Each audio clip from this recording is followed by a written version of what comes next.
Remain seated, please. Permanecer sentados, por favor.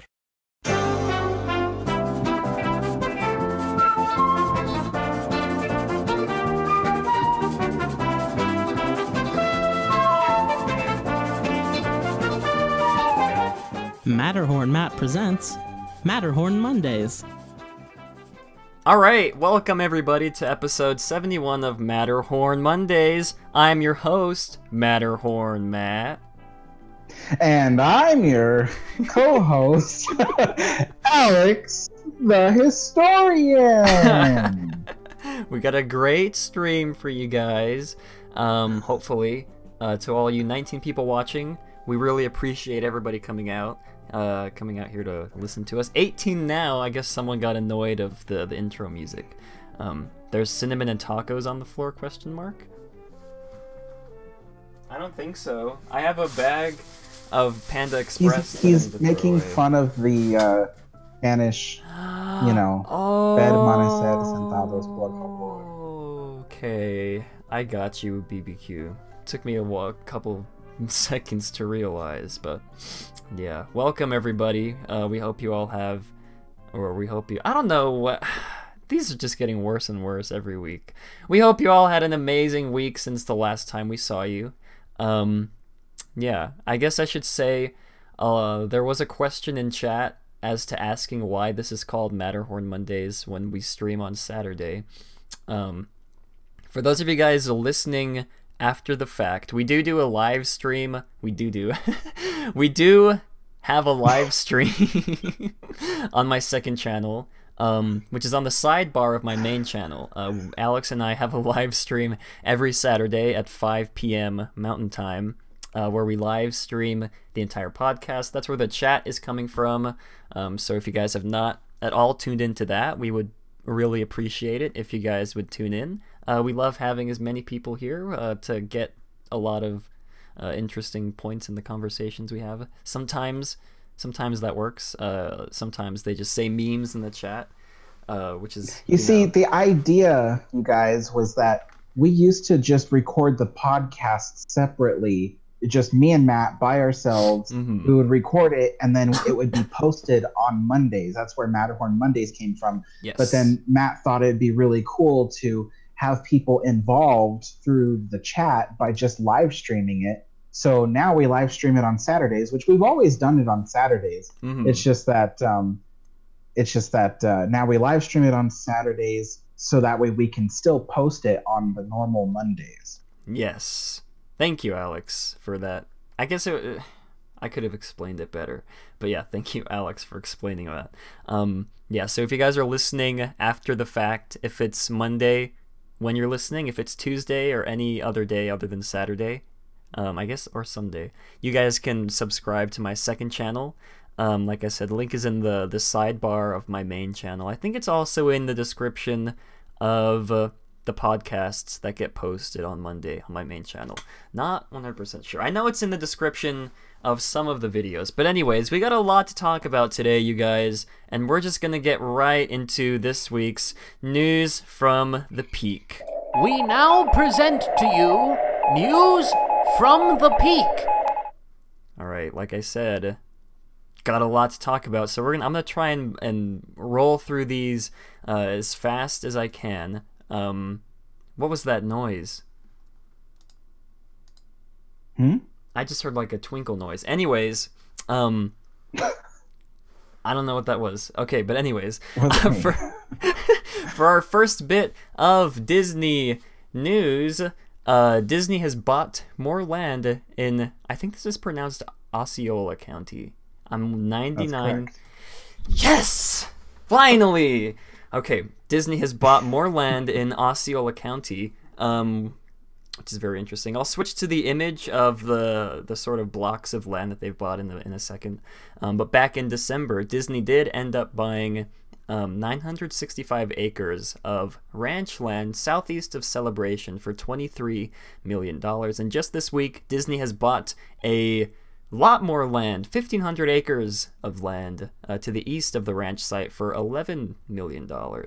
And here is the image of all the land. The yellow is the first bit of land that they bought back in December, and the land was owned by the descendants of the legendary cattle rancher Orrin Brown. No idea who that is, you guys, who refused to sell his land to Disney during the park's initial construction, but he ended up passing away in 1993.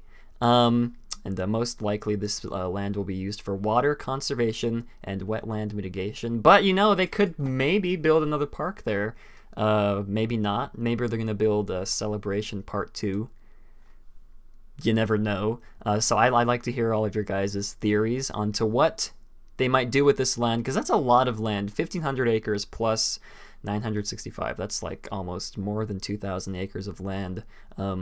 Yeah, very interesting to see. We'll do a follow-up on this if anything happens to follow up, I guess. But for our second bit of Disney news, Phantom Manor is set to reopen Saturday, May 11th. This is according to Phantom Manor Legends Facebook page, who reported this earlier this week.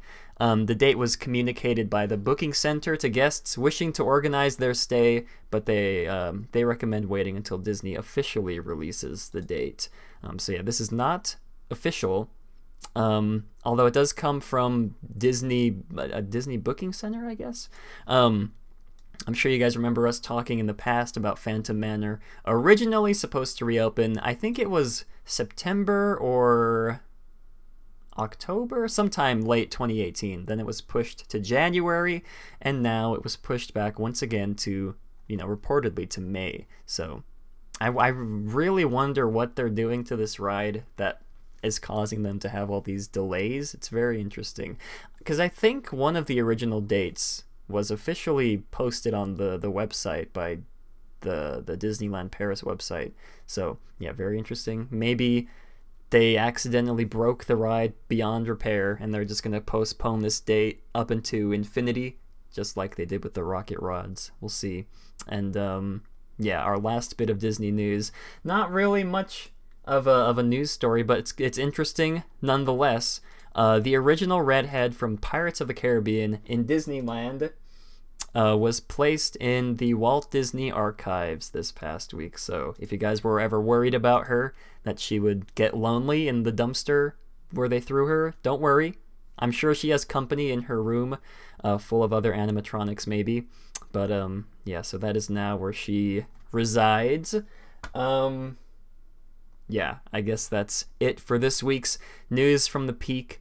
Yeah, I'm just glad they didn't scrap her for parts, it's like really cool that they kept the animatronic, because they do throw away a lot of animatronics. Mm-hmm. Like whenever they get rid of a ride or something.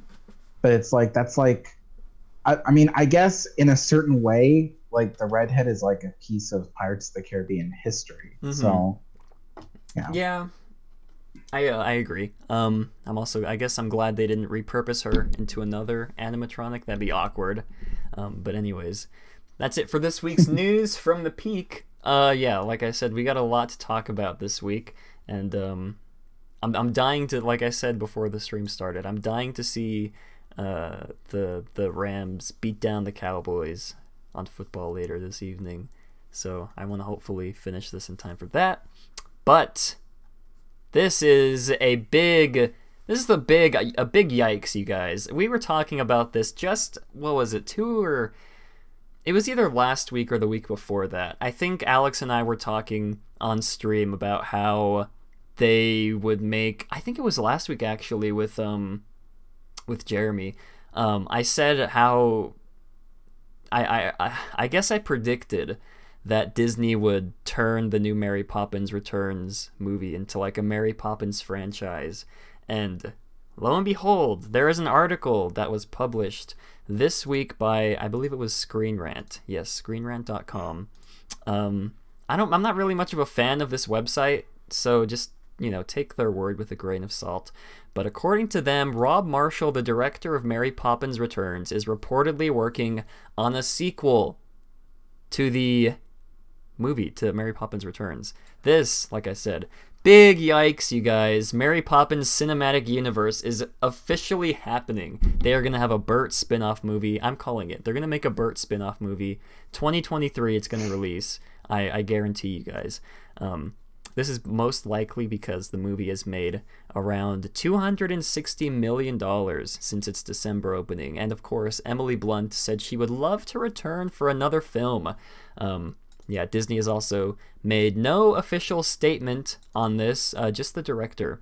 The director revealed at this week's BAFTA Tea Party, whatever that is, no idea what that is, that the production team is moving forward with plans for another film, which would again delve into the books written by P.L. Travers. And then there's a quote by him. This is the icing on the cake, you guys. This quote by the director of Mary Poppins Returns. He says, quote, "Listen, how many Star Wars films have there been? You know what I mean? Or James Bond films. If there's a great character and story to tell, why not?" Now, that just confirms to me that they want to make billions and billions of more Mary Poppins movies after this. But Alex, what are your thoughts on a Mary Poppins Returns sequel being in development? Well, it's, honestly, the argument could go strongly either way. I mean, if you say, okay, I felt that they should have just let well enough alone. They had a great Mary Poppins movie with Julie Andrews, and they should have just left it at that. But then they decided to come back and make a sequel. And I believe that they did a sequel because they really wanted to do a redo, but then everybody would have been totally ticked off if they did that. Mm-hmm. So instead, they just did a sequel. And, I think that now looking back on it, it makes sense that they wanted to bring this back because they want to turn it into a series. Mm-hmm. And, and I think that this sequel was just testing the waters now that I look at it, so yeah. Do I think that they should do more Mary Poppins movies? No. I mean, they really just needed the one. But the other side of the coin, I don't know what to call it. Yeah, the other argument is that, well, there were several Mary Poppins books, so why couldn't there be several Mary Poppins movies, So I mean, but at the same time, it'd be different if you're doing like what Harry Potter did or like what Series of Unfortunate Events did, where you're following each book with visual entertainment, like it's following the books. But I don't think this is. I think that Mary Poppins Returns was a whole new story to begin with, and if this third movie comes out, it'll probably be a totally different story than what was in the books anyway. So, yeah, at that point, it matters. Man, I'm just so happy that... I don't know. Jeremy's reaction to this when I sent this article in the group chat that Alex and all three of us are in was amazing. I don't know if I should say it. I'm not going to say what he said. But I find this whole thing really hilarious. I don't know why. I feel like I'm just laughing at like trying to suppress my pain. But to me, this is really funny to me.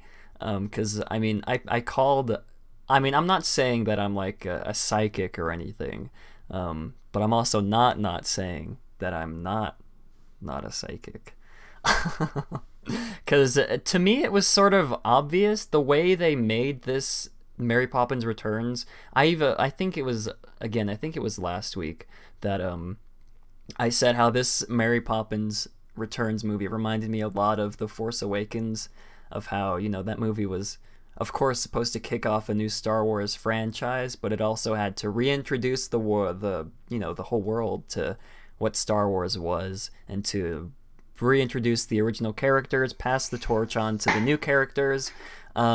But that's Star Wars. You can expect that from Star Wars. But Mary Poppins, that's like a whole different ballpark. I don't even know what to think. I enjoyed Mary Poppins Returns. I'd love Emily Blunt as Mary Poppins. I think she was really good. Yeah, I'd be interested to see the sequel, I guess. I guess that makes me part of the problem, but It does. but I would be interested to see where they take the sequel.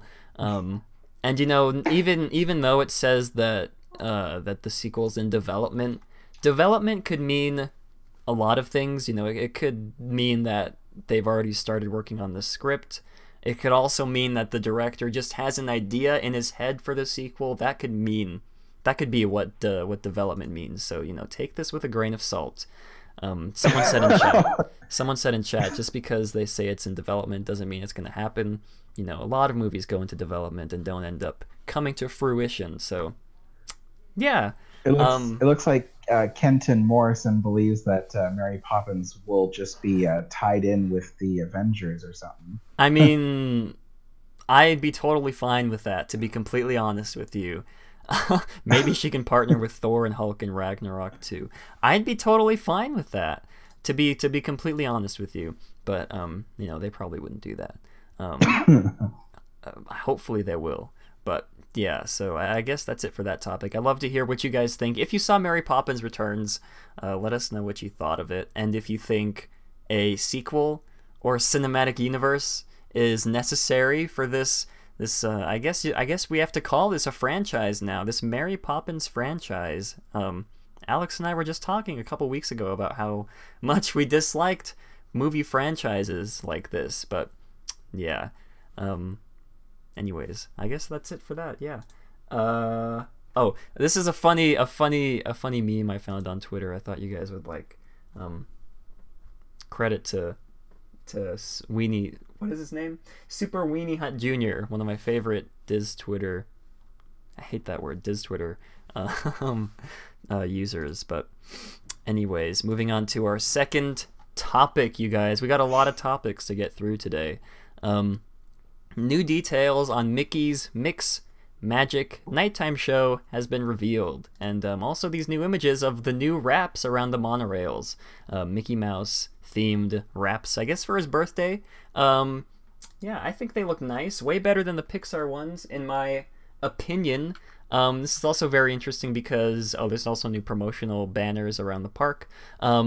This is very interesting to me because just, what was it, like a couple months ago, Alex and I were talking about how there was, I believe there was damage done to the monorail paint. Oh, we were talking about it with Chris when we were in Disneyland.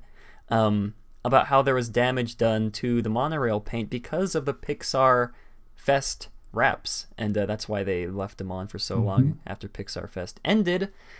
So I'm dying to know what they did. Maybe they fixed the damage, but my opinion is that they just made new wraps that would cover up, you know, the parts where. How do I explain this? It was hard to explain in the Discord. My opinion is that when Disney was designing these Mickey Mouse wraps for the monorail, I feel like they might have designed it sort of to cover what the Pixar ones used to look like. So if they, you know, rip off the Pixar wraps, and there's like paint damage, they can just plaster over the new one, covering up all the damage, and, you know, just forgetting about it until they eventually have to take off these wraps, which they probably won't take these off for a while because Mickey Mouse looks way better on the monorails than Pixar, in my opinion.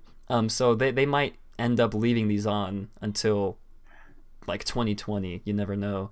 But Alex, what are your thoughts? Well, first of all, what are your thoughts on the new Mickey wraps on the monorails?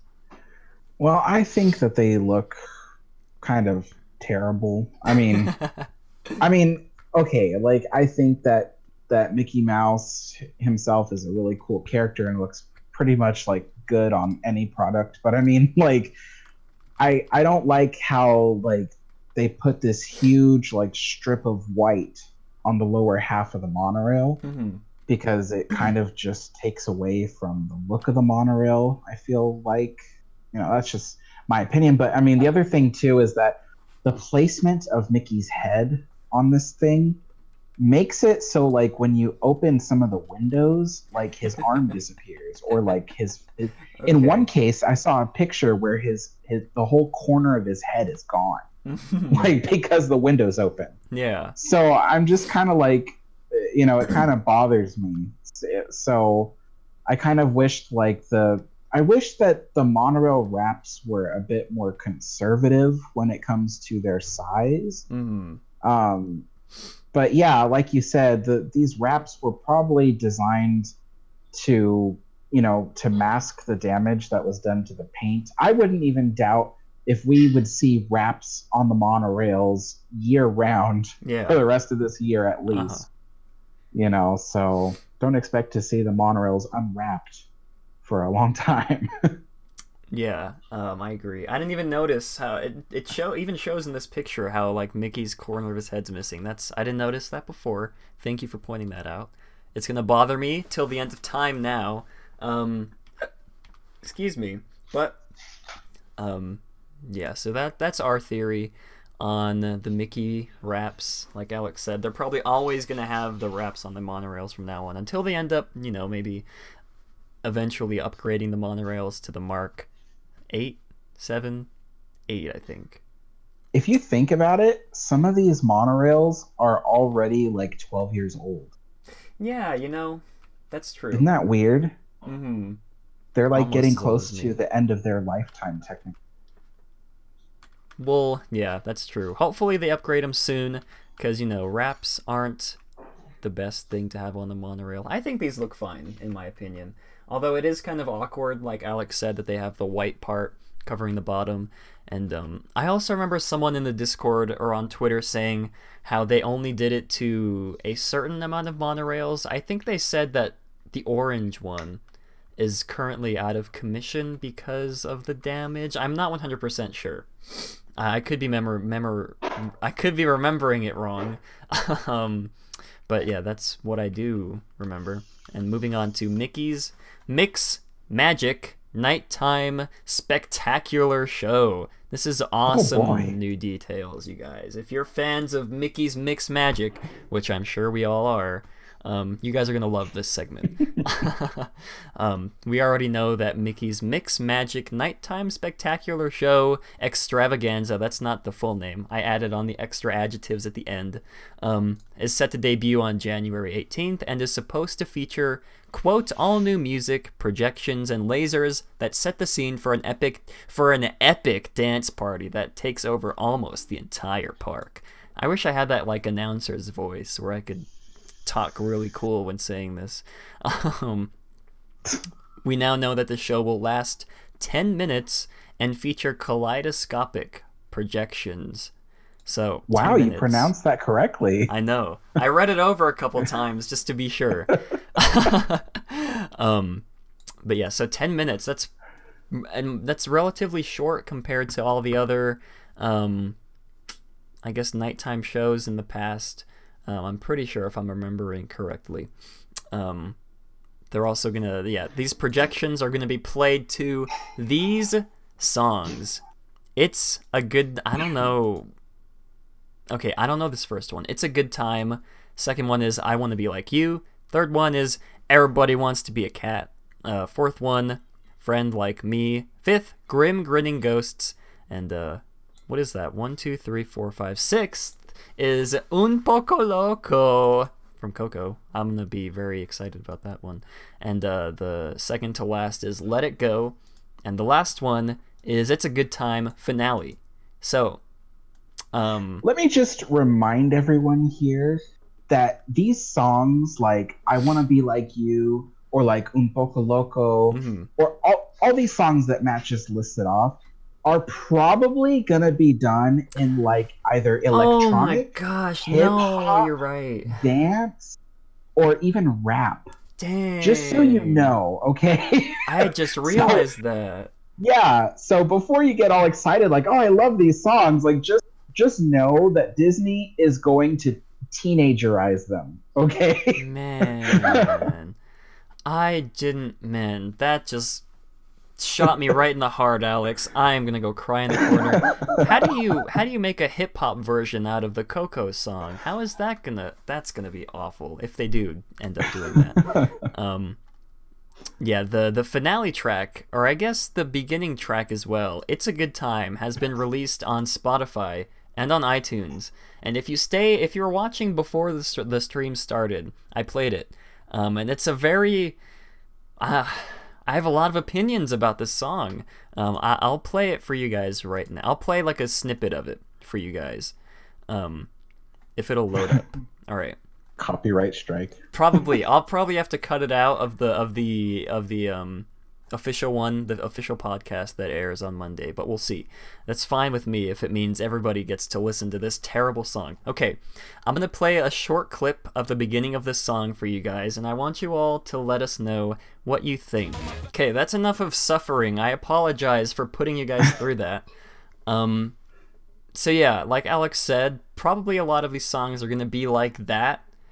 And if you don't like that, then I'm really sorry. I don't like that song. That is like not a very good song. It's just like so hip hop when Disneyland is so not hip hop. It doesn't make any sense to me. But before we move on, I want to hear you guys in chat what you think of that song.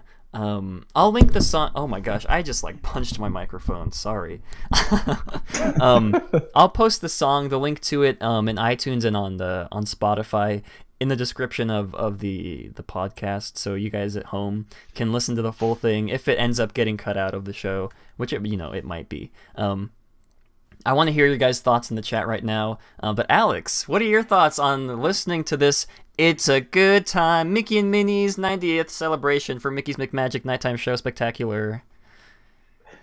It reminds me of Kids Bop.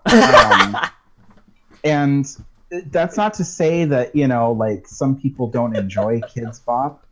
But the thing about it is whenever Disney chooses music for Mickey Mouse to dance to, or for it themed to a Mickey Mouse thing. Like, for instance, this whole dance party that they're doing on Main Street is themed to Mickey and Minnie. Let's just remember that for a second, okay?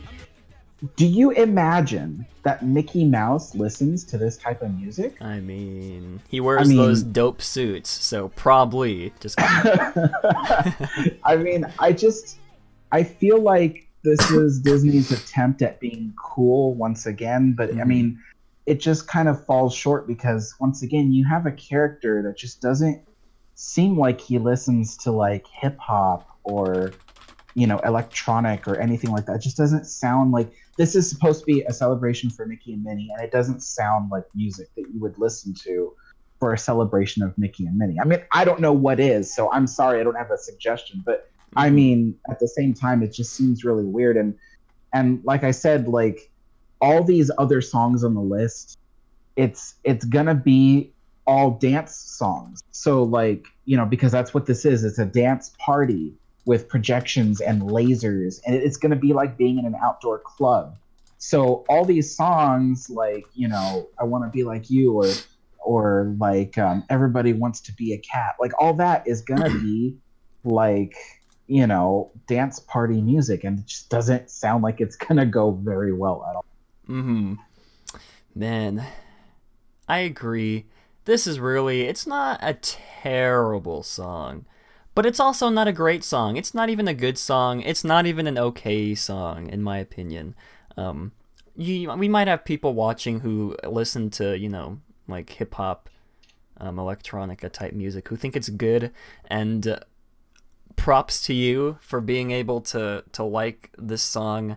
I just don't really think the majority of the people who visit Disneyland are gonna think that this is, good. I mean, imagine you're like some like white family from the middle of Montana visiting Disneyland during this. Like, how surprised are you gonna be? And it's also interesting because this whole celebration thing is about what am I trying to say?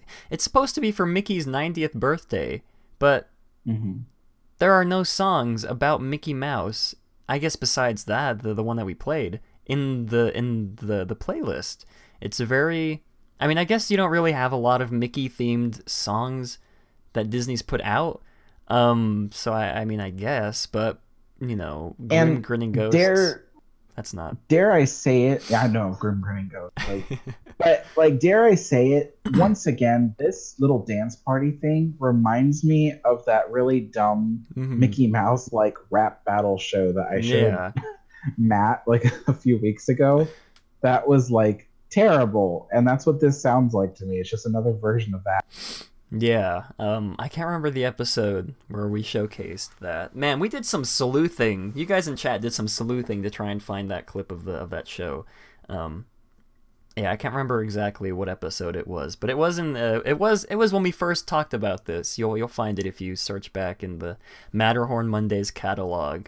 But I'm trying to picture in my head like a version of Grim Grinning Ghosts that they're gonna like make all hip hop style. I bet Mickey's gonna do some breakdancing on some cardboard boxes. That'd be really cool. That's what Disneyland's all about, guys. They're probably gonna like remix like Thurl Ravenscroft in there. Oh my! You know, I mean, I wouldn't put it past them.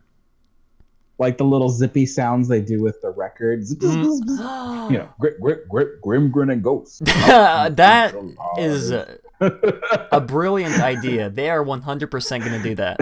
I'm so glad that this is coming out in only, what is it, like 6 days from now. I am going to be the first one to watch the video that whoever's the first one to post the video of it on YouTube. I'm going to be the first one to watch it on YouTube because I want to see just how spectacular this is going to be. And I mean, I'm sure there's going to be some people who will like this, and like I said, props to you. You have my utmost respect for being able to like, you know, this kind of music. But then again, I mean, we could be wrong. It could just be like the normal music mixed in with this terrible intro and outro song. But yeah, I just feel bad for everybody that has to visit the parks and watch this. Here's to hoping the show fails. I mean, I wouldn't go far as to saying I hope the show fails. I just hope it doesn't do very good. I guess that's the same as fails, but you know, I really wish that every show that happens at Disneyland is amazing. You know, like, I don't like the fact that when I walk into a Disney park, sometimes I have to listen to these horrible shows that sound terrible. Like, who wants to, you know? Like, that's why I don't wish that this show fails necessarily. But what I do wish is that when Disney does do a bad show, that it fails. Yeah. Unfortunately, I'm still wishing that Paint the Night fails, but that's not happening. Well, we have differing opinions on Paint the Night, but Amelia asks, is Disneyland getting a new parade? I don't think we might have. No, I don't think they're getting a new parade. There was rumor that Mickey's Soundsational was coming back. Mm-hmm. That rumor was passed around like maybe 6 months to a year ago. Mm-hmm. But there hasn't been any word as to if it is coming back or even what we're getting in terms of a new parade. So I don't know. Does she mean like nighttime parade or daytime parade? Because as far as I know, there is no confirmation of a new nighttime parade, except maybe Paint the Night, or is that the one? Yeah, except maybe Paint the Night, who might be coming back to California Adventure soon. She says any parade. Well, yeah. Hopefully, Mickey Soundsational is getting a new float. Well, I must have missed that. We'll look into it and we'll update you guys next week. Because I can't remember off the top of my head if it was announced in the initial article about Mickey's Mix Magic, or yeah, we'll look into it. But yeah, guys, go listen to this song on iTunes and on Spotify. Give it amazing reviews. Let everybody know that this is the kind of content that true Disney fans enjoy. Give Disney the feedback that they deserve. But moving on. I don't have an image for this next one because I threw it in at the last second because I forgot to add it in the script. But we're going to be talking about the recent Disney ticket price increases that happened this past month. This is just for Disneyland. I don't have the numbers on me for Walt Disney World, but if I scroll down here, no, these ticket prices are just for Disneyland. So Life or Huffington Post, HuffPost.com. But it says Life. Anyways, I'm sure you guys remember this. I don't even know anymore. This past week, Disney announced their annual, I guess it's annual, ticket price increase. So if you were sad about not being able to visit Disneyland because of it being too expensive, definitely mute the stream right now, mute the show right now. I don't want you guys to get sad because it's not a it's not a lot. Nothing you're about to hear is going to make you at all happy. Yeah. They haven't been increased too much, but even just a few dollars goes a long way when you're buying like 5 park hopper tickets for your family. Let's see, right here I have listed the cheapest ticket price during the less busy part of the season for guests over 10. This is for all the people who are adults over 10, not any children under 10. I think kids under 3 get in free.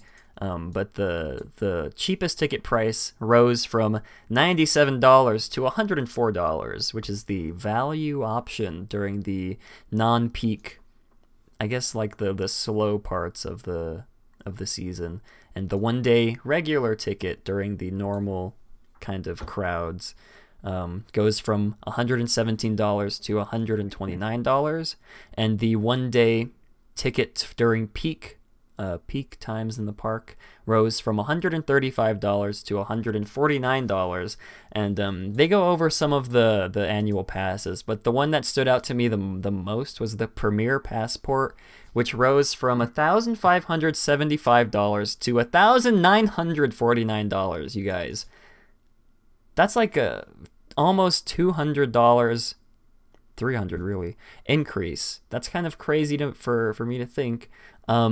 And also parking rose from $20 to $25, and of course Max Pass went up $10 to $15. Now, yeah, very sad. I have the signature annual passport, and I think that annual pass increased by $250. Ooh, yeah. Yeah, that was a big hit. Yeah, it says the signature jumped from $799 to $1,149. That's a lot of cash, you guys. I mean, I don't even know what to say. I guess Disney is, at the right to do this. With Galaxy's Edge opening this year, they're gonna be expecting a lot of people coming out, and I don't know if their ideology is that if they raise the ticket prices, maybe less people will come to the parks. That could be what they're trying to go for here, because with even the Premier Passport, that's like $400 almost $350 worth of petty cash that a lot of people don't have. And $79 or $97 to $104. That's not too bad, but like I said, it adds up if you're like a family of 4 and you're trying to buy 4 of these tickets for your whole family. The like the $10s and $5, they really start to add up. But Alex, what are your thoughts on Disney's increasing ticket price this year? Well, honestly, it's a big jump this year. For instance, parking was $20 in late 2018. Now parking is going to be $25. $25 just to park your regular car. Yeah, is a lot to pay. So you know, and of course, me myself, if I want to renew my annual pass this this fall, I'm going to be paying like, you know, I think I recalculated at $350 extra dollars, $350 extra dollars, and so the thing though is these price hikes, as big as they are necessary, you know, because once again, it's economics at hand. You have supply versus demand. You know, when the demand of the park goes up, the supply of the park goes down. That means that that the more people that want to go to Disneyland, the less room they have to house all those people in the park.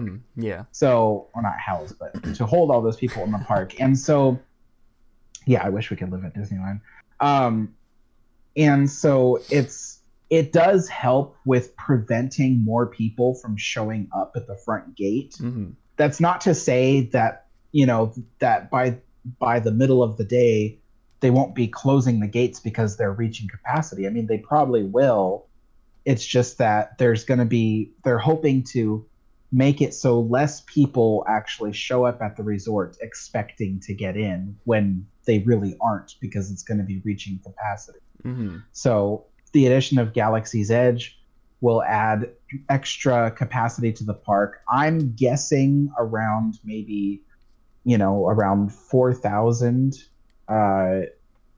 people in capacity could be added to the park, which isn't a lot, but it's a lot more than what we have now. All that being said, people are saying that this is 100% because of Disney's greed. And yeah, greed does play a part in it, obviously, but it's not 100% Disney's greed. It has a lot to do with just plain economics. So, you know, it has to happen. The prices will never go down. Okay, I just want people to expect that. Don't expect that 10 years in the future, prices at Disneyland are going to start going down. It's just not going to happen. Disney is too good at pulling people's heartstrings and making them want to go to Disneyland. You know, they're after 60 some odd years, they're experts at it. So don't expect prices to go down. They're only going. So yeah, that's what I have to say. Yeah. Kenton said we will no longer buy park hopper tickets. That's an option. You don't need park hopper tickets. I convinced my family when we went in June or July of the 2018 to not buy park hopper tickets. I mean, yeah, you don't need them. Amelia says also D23 raised their prices too, and T Will said Disney World hasn't gotten the price hikes yet. So I guess we're still waiting on Walt Disney World's price hikes. We'll update you guys on that when the data becomes available. I feel so smart saying that, when the data becomes available. You know, Disney is known for doing 2 price hikes per year sometimes. Yeah. So be ready for like fall price hike if it's too crowded at Disneyland. I hope not. I hope instead of doing a price hike, they do a price yike, where they send the price down. Anyways, I'd love to do a video or like an updated version, because Alex and I did sort of like a Disneyland travel guide podcast. What was it, like last year, I believe? I'd love to do an updated one of those. Last year. For a pricey yike. I'd love to do an updated one for you guys, and I'd also like to do one sort of just to like give my tips on how I traveled alone to the parks, because I'm sure there's a lot of people who want to go to Disneyland by themselves, and I guess who don't know where to start. I feel like that'd be an interesting video for you guys. So yeah, maybe these next couple weeks or months we'll do one of those. But anyways, moving on, I believe that's it for that.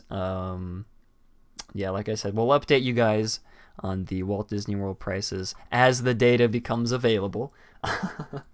And then here we go to our final topic. We're talking more about Bob Iger, you guys. There's a lot of drama that's unfolded this past week regarding our beloved CEO of the Walt Disney Company. So there's a lot in the timeline for this. Now, as you guys remember last week, Jeremy and Alex and I did a podcast talking all about Bob Iger's recent interview that he did with that one website. I can't remember the name specifically, but if you go back a week ago, you'll be able to hear our thoughts on what Bob said, more specifically his thoughts on the future of the parks, the future of IP-related attractions in the parks, and IP-related, or I guess original ideas, attractions in the parks. That's really what the meat of the podcast was about, and that's what a lot of the backlash was about on Twitter, and probably Facebook, I don't know, MySpace too. There's probably a lot of backlash for Bob Iger about him maybe dissing Expedition Everest and Joe Road. Jeremy and I came to the conclusion that it was just coincidental of Bob Iger, releasing that statement, and then Joe Road posting on his Instagram almost a few hours later about Expedition Everest. You almost got me there. Not the killing type. Almost. But since last week, since all the drama unfolded, Disney did release, or I guess Marvel, I should say. Marvel released a brand new behind-the-scenes featurette for the new Captain Marvel film last Tuesday, which was the 8th of January. And Bob Iger quoted, you can see on the screen, he quoted the tweet saying, quote, "Fasten your seatbelts for a wild ride, hashtag Captain Marvel. I think we should build a Captain Marvel land and 50 Captain Marvel attractions, plus Captain Marvel cruise ships, hotels, restaurants, and parades." To me, it seemed like he was sort of trolling Twitter because of, like I mentioned before, he gave his very explicit thoughts on the future of the parks, IP-related, Marvel, Star Wars, all that kind of stuff. And, here it just felt like he was trolling everybody on Twitter. We'll put more IP in the parks since you guys had all that backlash against me. I'll just put, obviously it's a joke, building a Captain Marvel land, 50 Captain Marvel attractions. That's not going to happen. Maybe. Hopefully not. You never know these days. But, yeah, so, it was a joke that my boy Bobby Iger made to Twitter. He then deleted his Twitter account on the 10th of January. I can't really think of any reason that he would delete his Twitter account, except, he got tired of the backlash that he'd been getting about the statement he released, or I guess I should say the quote from the article that we talked about. And, people didn't really take well to what he said about the Captain Marvel land, sort of like throwing salt on the wound. I think that's the right phrase people use. Yeah, but then, as you know, a lot of good stories, I should say, have a twist. Bob Iger ended up coming back to Twitter on the 11th. But he then again deleted his Twitter account on the same day. So, there's a lot of, there's a lot to unpack here. Bob Iger deleted his Twitter account twice in only 2 days. And, yeah, he's never to be seen again. He was reported missing on January 12th at 5:55 p.m. Hopefully, his family finds where he is. Just kidding. Nah, that wasn't a very good joke, but he still doesn't have his Twitter back up. I don't know if he'll ever have his Twitter up again, but the good news is that we still have Michael Eisner to follow on Twitter for all of our Disney-related tweets. But yeah, then on the 11th, an article is published.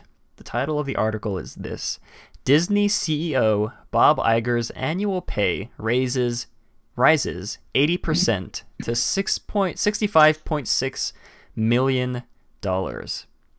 So it's a very interesting I guess the sequence of events is all very suspect in my opinion. Then again, I like to look at the conspiracy theory side of things. I like to, think about conspiracy theories about this kind of stuff. So my first conspiracy theory is that Disney, the board of directors or whatever, agreed to pay Bob Iger 80% more, which raises his annual salary to $65.6 million under one condition: he delete his Twitter account and stop making the fans of Disney angry over his absurd ideology. That's my first conspiracy theory. You guys can come up with more in the chat if you'd like, or don't. I mean, either or. But we're gonna dive into the meat of the article that details his annual pay raise in a bit. Alex, I know you don't use Twitter a lot, but what are your, I guess... Oh, gee, thanks. Alex does have a Twitter, guys. I'm pretty sure, I'm 100% sure, actually, that I link it in the description for you guys to follow him. But Alex, what are your thoughts on Mr. Bobby Iger deleting his Twitter account 2 times in only 2 days? Yeah. I think it's strange. I mean, it's possible that he might be having technical difficulties with his Twitter account. Mm-hmm. Or he could be, stomping his feet over this whole situation. That's a ridiculous image.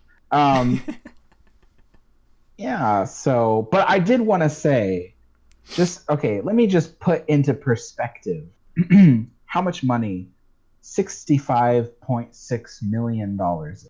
Mm-hmm. First comparison, $65.6 million is equal to $1 for every year that the dinosaurs have been extinct.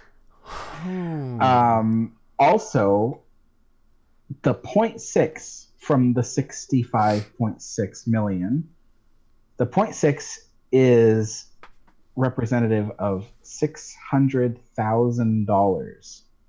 So just to put $600,000 into perspective, you could live a life of luxury for 2 years on $600,000. Mm-hmm. And that's only the 0.6 of his $65.6 million. Mm-hmm. So that's a lot of money. So back to you. Well, thank you for that incredible insight on that. Yeah, it's kind of absurd that this one man gets to have, all this money. But that's, obvious talk that a lot of people have been saying. And of course, there's obvious comparisons to Mary Poppins, like this image. He swoops in when the winds change to share his opinions on IPs in the parks, swoops out, deletes his Twitter account, and then he comes back again for unknown reasons. I don't know what he tweeted or what he did during the time he reactivated his Twitter account on the 11th. But, then again, he flew away with his carpet bag the same day on the 11th. So, very interesting turn of events. Yeah, like I said, I'd love to hear your guys' theories on this. I'm sure there's some conspiracy theory that we can make up that will make this all more exciting. I like mine personally, but yeah, I guess we should get into the actual article that was released, or published, I should say, on the 11th. Yeah, Disney CEO Bob Iger's annual pay rises. I'm sorry, I keep mixing those. 80% to $65.6 million. That's a lot. Let's see.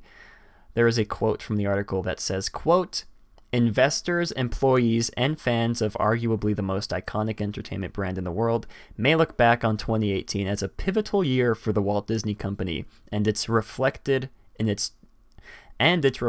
Chairman and CEO Bob Iger's salary, which was up 80% in the company's latest fiscal year. Iger had earned $36.3 million in 2017 and $43.9 million the year before that. So see, that doesn't make sense to me. It went down last year in 2017? Yeah. So if he earned like 40 some odd million in 2016 and then it went down to 30 some odd million in 2017, that doesn't make sense. Usually people's money goes up. Then there's later on in the article, it says something about how last year in 2018, he actually made like $8 million or something like that. And then the rest was like some kind of bonus. So I don't know. I think the numbers on that website are a bit off. Okay. Yeah, that didn't make sense to me. Now that I'm looking at it. He earned $43.9 million in 2016 and $36.3 in 2017. Maybe they got the years mixed up. Maybe he earned $36.3 in 2016 and $43 in 2017. I don't know. We may never find out. But yeah, it's interesting. This whole CEO of Disney getting paid $65 million when they can barely pay their cast members is kind of an iffy, it's of course one of the things that we have to talk about. All that Alex, money is going to the income of one guy. Yeah. There was a statistic that I saw on Twitter. I can't remember exactly what it was. I think it was something along the lines of $65.6 million could pay. Maybe it was like 6,000 cast members. It could pay them $10,000. It was something along the lines of that. And, it's of course we have to touch on this because a lot that like I said, that's a lot of money just for one person to be making. But then again, Disney did earn upwards of $12.6 billion this year. In its fiscal year, Disney earned $12.6 billion, up 40%, on revenue that rose 8% to $59.4 billion. What the heck? That didn't make any sense to me. Anyways,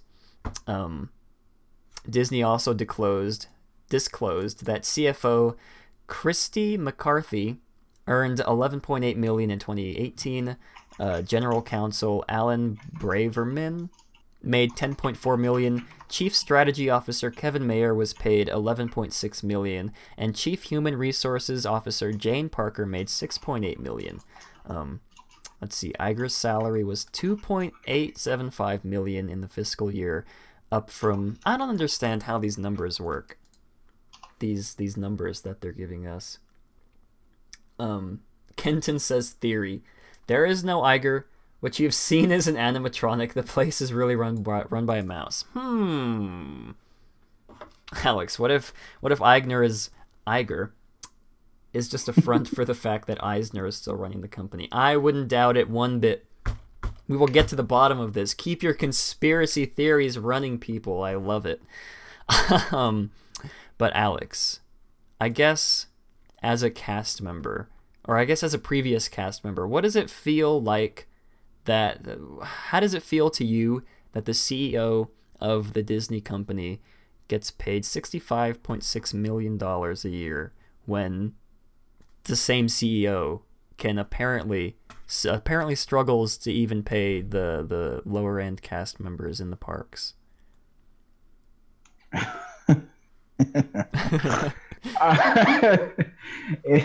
It feels incredibly insulting.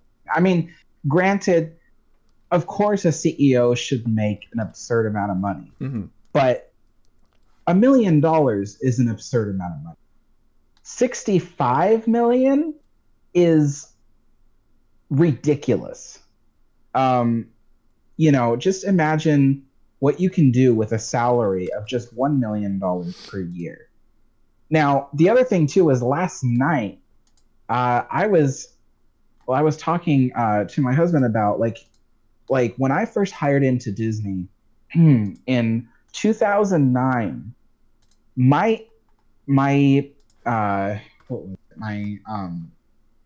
income, or not income. Well, anyway, the rate at which they paid me was $9.70 per hour. That's what I hired in at in 2009. This year, the federal government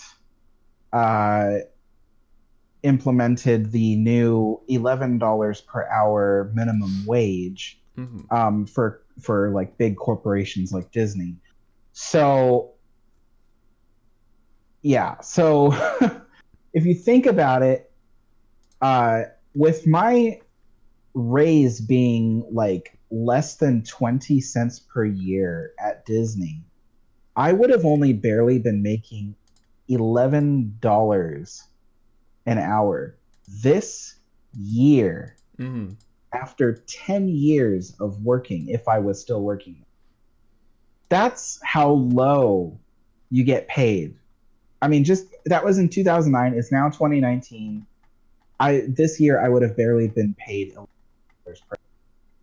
So that to me is like really ridiculous, especially for some of the jobs I did, like the job with the biggest responsibility, which probably would have required more pay, in my opinion, that I had done was being a personal tour guide for the guests. That tour guide service costs, well, back then at least, I'll run the numbers back then. The numbers have significantly changed since then. But back then, in 2011, when I was a personal tour guide, Disney charged, I believe it was, I think it was $600. No, it was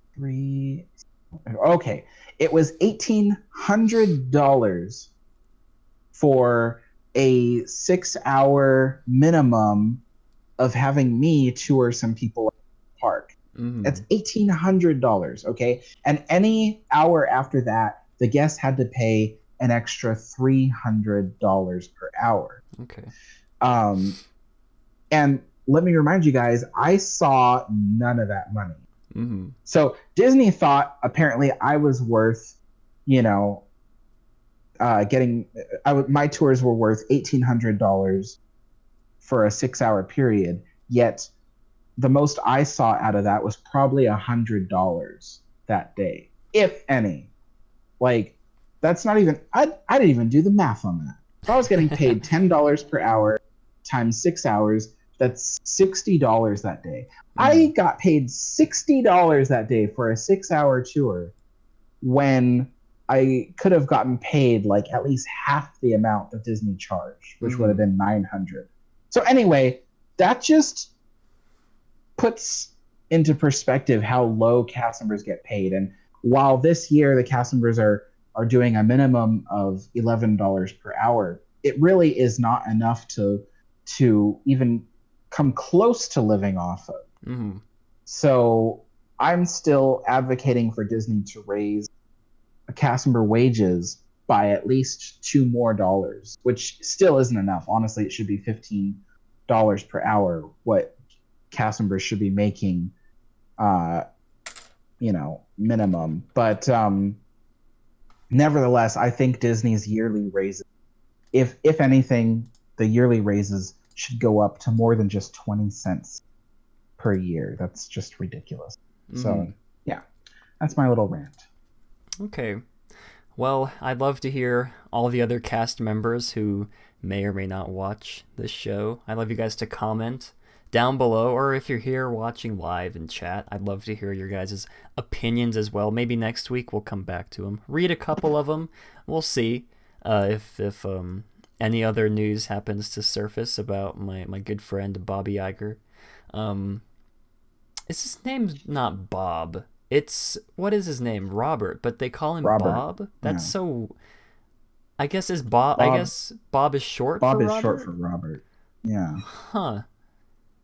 Interesting. Which it totally confounds me how people shorten names like that, because like the short version of Richard is Dick, which I'm like, I don't understand how do those two words even have anything to do with it.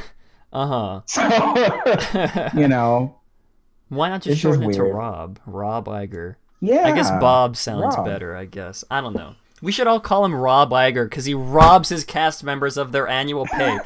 Yes! Oh my gosh. You guys are welcome for that one. Okay. I just like slammed down on my mouse. It really hurt.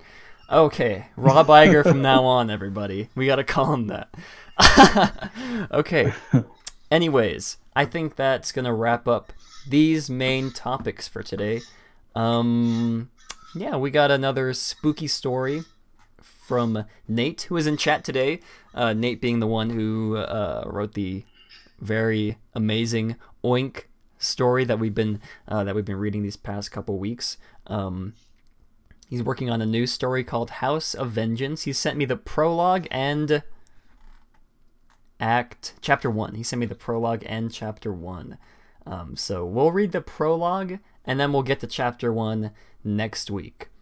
I don't want to overwhelm you guys with too many spooky stories, so let's get right into this week's episode of Matt Hosts Ghosts. Right as I fix this program again. Woo! Welcome to Matt Hosts Ghosts.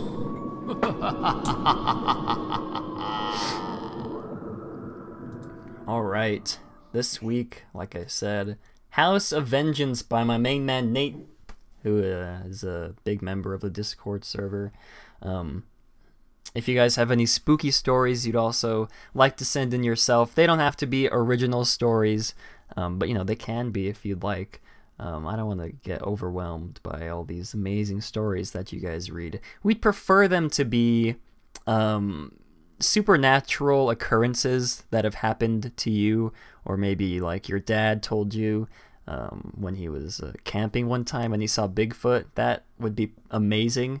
Let's see. Yeah, just, you know, supernatural, ghosts, UFOs, really whatever, spooky kind of things. Yeah, you guys can email them to me. The email is ytmatterhornmatt@gmail.com. I probably said that too fast. But yeah, ytmatterhornmatt@gmail.com. Yeah, we'll get to, if you guys end up sending some, we'll get to those next week. But this week, we have the prologue for House of Vengeance by Nate, my main man. Let's get this started. Oh, I forgot. I need to have like a spooky kind of light under me. Where's my lighter? And whatever happened to your spooky Snapple? My spooky Snapple? What do you mean? You usually have a bottle of Snapple that you drink while you're like... Oh, that's right. Well, I had a Snapple earlier today. I've been drinking too many Snapples, you guys. I made it my New Year's resolution to not drink as many Snapples because I've been drinking a lot this past year. And, you know, I don't want to... Yeah. I don't want to, like, I get feel sick like or anything. all those peach Snapples are turning you, like, orange, so... It's completely possible. But I'm going to go ahead and light the ceremonial... Maybe I'll put, like, a sticker on here. This ceremonial... Matt Hosts Ghosts candle, and we'll get underway. I'm gonna see if I can like hold it under my face like a... No, you're gonna burn yourself. Am I gonna burn myself? Oh, probably. I wanted it to be like, okay, yeah, this flame is rising pretty high, so I'll just set it aside. I won't put it under my face. I want it to be like a flashlight, you know, like how people... I guess this works. Does this work for you guys? Ooh. You mean you don't own a flashlight? I don't think I do. My dad has one, but I'm not trying to walk out there and get one. I'll just use my phone. This is fine. All right. Let's get into this week's spooky story, House of Vengeance, the prologue. It is a cold January evening in New York. A young Francesco Lombardo, and I'm going to say these all wrong, and Carmine Andolini, a former associate, take a stroll into the woods near Lombardo's home. While walking towards a lake, the two men discuss some business. Andolini says, "Forgive me if I'm a little tense. I'm still shaken up over what happened."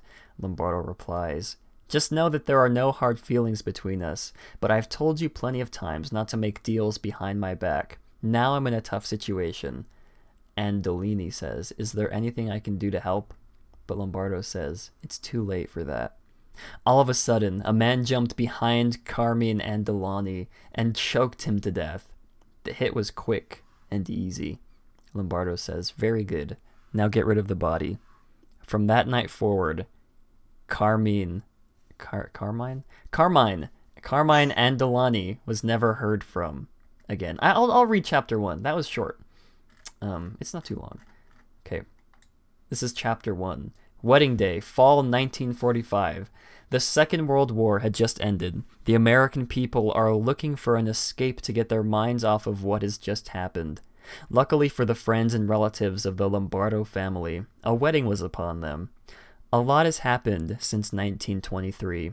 Don Lombardo's criminal empire has become one of the most powerful crime families in the United States. Not only did his fortune grow, but his family did as well. The Don and his wife had twins that were born in 1923. On this day, the Don's daughter Anna was to be married to a wealthy heir named Paul. Guests poured into the Lombardo's estate not only to celebrate a beautiful occasion, but to ask the Don a favor. An old Sicilian tradition is that a man cannot refuse a request on the day of his daughter's wedding.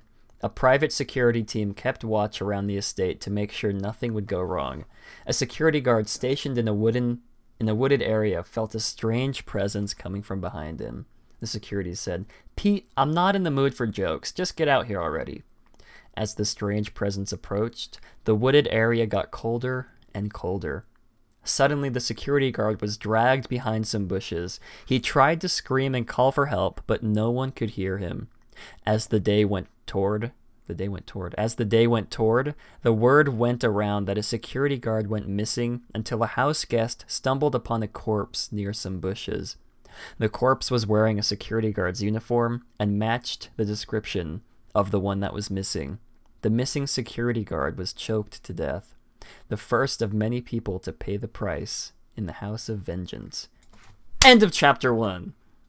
I need to get this slide off. Holy cow, it's blinding me. Thank you, Nate. Nate writes amazing stories, you guys.